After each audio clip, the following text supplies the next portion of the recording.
pauta essa questão da inteligência artificial no mercado de trabalho, que é espantoso, né? Isso daí é uma coisa que eu não consigo definir bem se é pro bem, com certeza é pro bem, mas se não corremos o risco de ir parte para o mal, né? Porque a quantidade de coisas que você consegue fazer, textos, vídeos, como é que você vê a interação entre inteligência de trabalho e o mercado de inteligência artificial com o mercado de trabalho? Dá para conviver? Dá para achar um ponto de equilíbrio ou ainda é muito cedo para falar? Então, eu acho que ainda é cedo para falar, porque a China tem muitas frentes, assim, tem muitas questões de regulação, né, que também estão sendo discutidas, como é que a gente regulamenta esse tipo de coisa para evitar cair para um lado que não é o correto, digamos assim, ou em prol, né, do bem maior, digamos assim. Mas o que eu tenho acompanhado de discussões sobre essa pauta é que a inteligência artificial tem que nos ajudar a trabalharmos melhor, né? Alguns postos de trabalho vão deixar de existir porque a gente tem uma máquina? Vão, mas isso não é novidade, né? Por exemplo, eu chego hoje aqui no prédio, eu tenho um totem para eu entrar, não preciso falar com alguém, né? Eu vou no shopping pagar o meu estacionamento, se eu não tenho os mecanismos de entrada direto de catraca, eu vou numa máquina fazer o pagamento. Então, assim, nós não estamos falando de novidades, é que a disrupção ela é muito mais significativa quando a gente está olhando para esse nível, né, de tecnologia e da velocidade com que ela avança.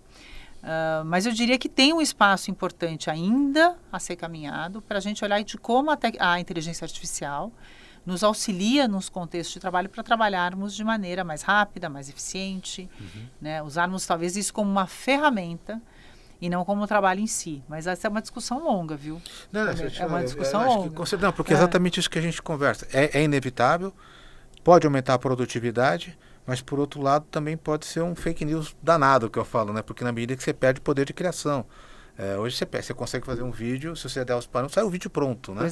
Pois é. E é muito fácil isso, né? Então é uma discussão que... É uma discussão polêmica. Eu vou te dizer que é polêmica e que a gente pode, no limite, chegar num ponto onde o homem, no fim, fica a serviço dessa inteligência, né?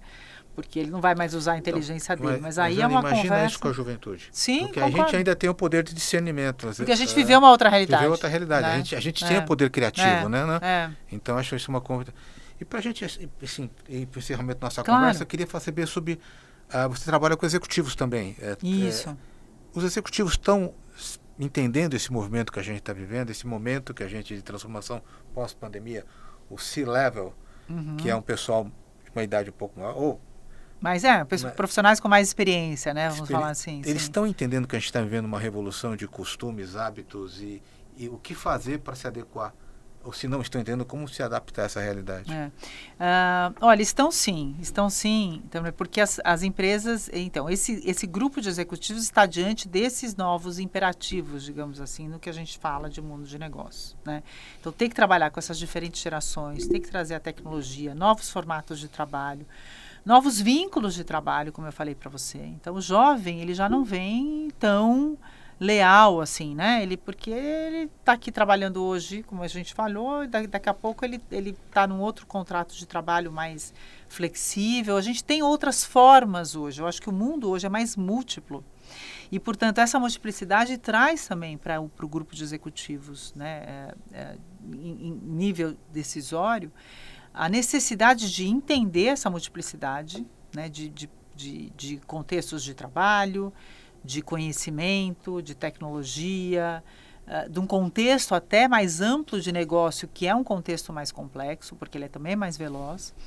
Então, esses executivos têm que entender tem que pelo menos ter essas variáveis mapeadas, eu diria, para poder buscar as melhores escolhas neste contexto. Então, o cenário está dado. Acho que eu não vejo hoje, inclusive muitos dos trabalhos que eu faço, né, junto ao grupo da consultoria com o qual eu estou envolvido, a gente olha para justamente essa provocação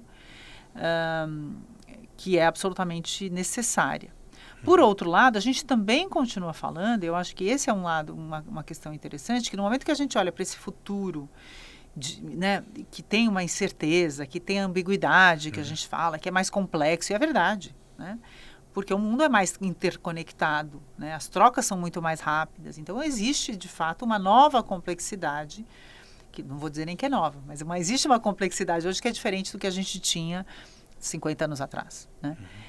Ao mesmo tempo que a gente tem isso, você trouxe um elemento que eu vou puxar aqui, talvez para a gente poder arrematar, que nós temos as pessoas. E o ser humano é o ser humano, né? Que precisa de conexão, que precisa estar com clareza dos seus objetivos, que precisa estar trabalhando num formato colaborativo.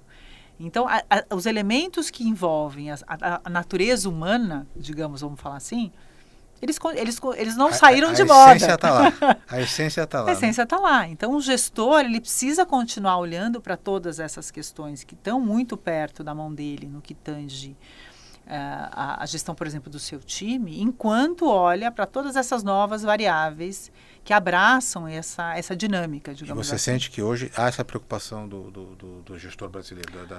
Sem dúvida. Se não tem, ele está sendo desafiado a olhar para isso cada vez mais, né? Então, não é um espaço de...